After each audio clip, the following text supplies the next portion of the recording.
madaxweynaha jamhuuriyadda federaalka Soomaaliya xalayto waxa uu soo saaray casuumad uu ku casuumayo madaxda dawladda xubnaha ka dawladda federaalka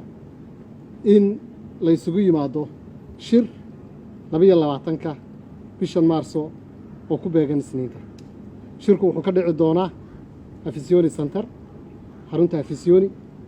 oo ay leeyihiin ciidamada cirka Soomaaliya. xarunta Afisiyoni Center ayaa loo diyaariyay waxaana hawsha qabanqaabadeeda iyo diyaarinteeda ku hawlan xafiiska ra'iisul wasaaraha. waxaan rajaynaynaa inaan dalkani oo inoo ajanda noqon doonta 3 kelmadood oo ah doorasho doorasho doorasho. waxaan runtii aad uga xunnahay iyadoo dalku doorasho aadayo in siyaasiyiinta qaar ay ku mashquulaan inay sameeyaan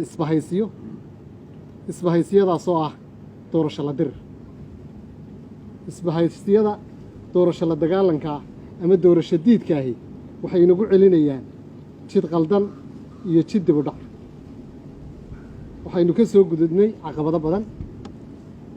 caqabadahaynu ka soo gudubnayna waa tan hadda guusheeda ay muuqato ee ah dalkeennii maanta in loo arkayo dal ka soo baxay burburkii iyo jabkii iyo qaranjabkii oo u soo gudbaya dal dhisan oo hay-adihiisi ay wada dhisan yihiin dastuurigaha intaynoo dhimanna oo inoo dhammaystirmi doonta.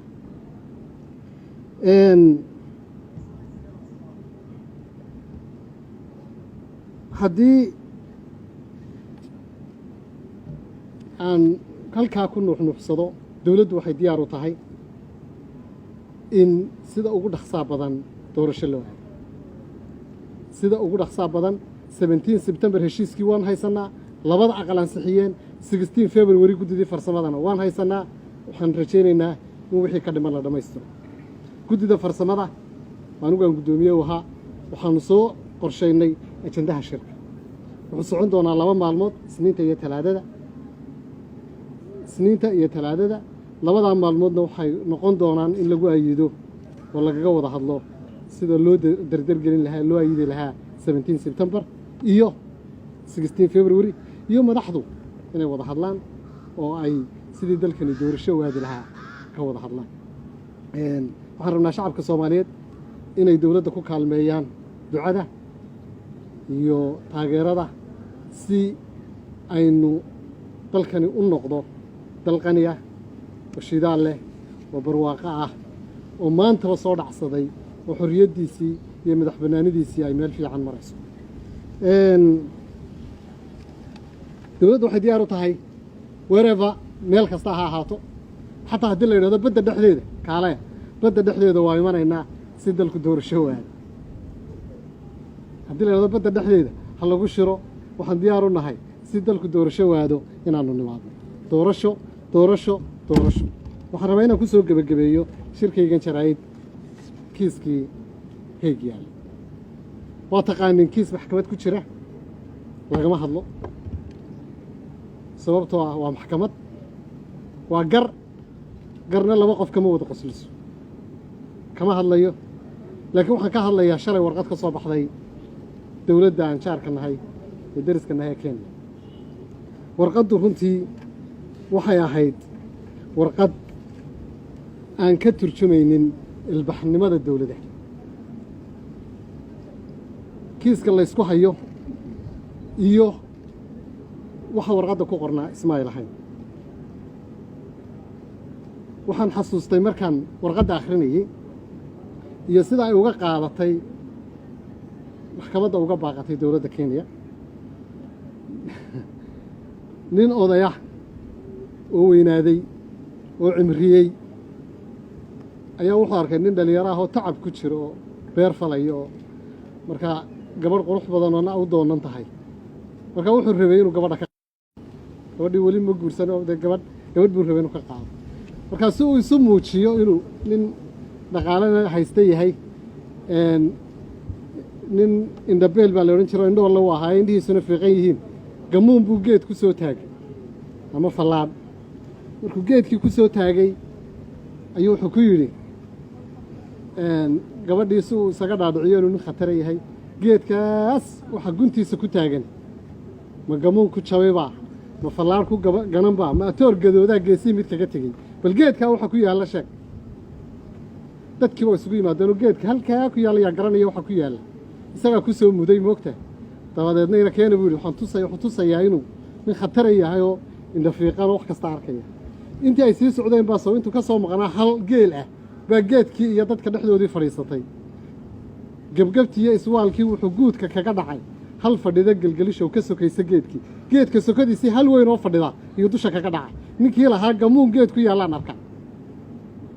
horta qoladii Kenya intaan maxkamadiiba la gaarin waxay ku dhex dhaceen jidka dhexdiisa way tagi waayeen maxkamadii hadallo deelqafa way ku tuureen annagu maxkamadda waa taageersannahay go'aankeedana waa taageersannahay wixii ka sababtay markaad kiiskaaga maxkamad geysato waa inaad aqbasho xil ka soo baxa laakiin walaaladeen waxay diideen cadaaladdii waxay diideen maxkamaddii caalamiga ahayd waxay ku doodeen in maxkamaddu aanay tixgelin 2009 heshiiskii dhacay warqadoodii shalay waa wada akhrideen qodobka saddexaad waxay yidhahdeen maxkamaddu ma tixgelin MOU-gii 2009 dhacay oo ay ahayd inaanu bannaanka ku heshiino ay Soomaaliya aqbashay Soomaaliya ma aqbalin 2009 golaha shacabku unanimously aqlabiyad bay ku diideen MOU-ga aqlabiyad bay ku diideen heshiiska sidaa darteed waxaan u sheegaynaa dawladda Kenya Soomaaliya inaanay marna aqbalin heshiiska ay ku doodayaan ay leeyihiin maxkamaddu ma tixgelin marka noo eego qodobkooda saddexaad waxay nagu tilmaameen expansionist dad raba inay Kenya qabsadaan ma nihin dad raba inay weeraraan ma nihin waxaanu nahay dawlad nabadeed dal jecel darisnimad laakiin haddaanan intaa jeclayn maxkamadba maanaan tagno peacefully and according with justice in cadaalad iyo qaynuun lagu kala baxo oo aniga idinku lahaa ilbaxnimadu waxay ku jirtaa sharciga oo lagu kala baxo waxay yidhaahdeen annagu diyaar ma nihin warqadooda saasaa ku qornay annagoon diyaar ahayn baa nala gaaday qodobka 14aad 2016 2015 2021 hadda marayno 6 sannadood waxa lagu diyaarin waayey ma aqaan waxa lagu diyaarinaya hadda 6 years haddaad ku diyaar garoobi weydii waxaasoo dhan waxaanu arkaynaa dad aan cadaalad rabin laakiin annagu cadaalad baan rabnaa derisnimo wanaag baan rabnaa nabad baan rabnaa waxaan rabnaa in lagu kala baxo sharciga waxaananu ka warsugaynaa maxkamadda cadaaladda adduunka iyo go'aankeeda waxaan ku soo gabagabaynayaa waxaan rabaa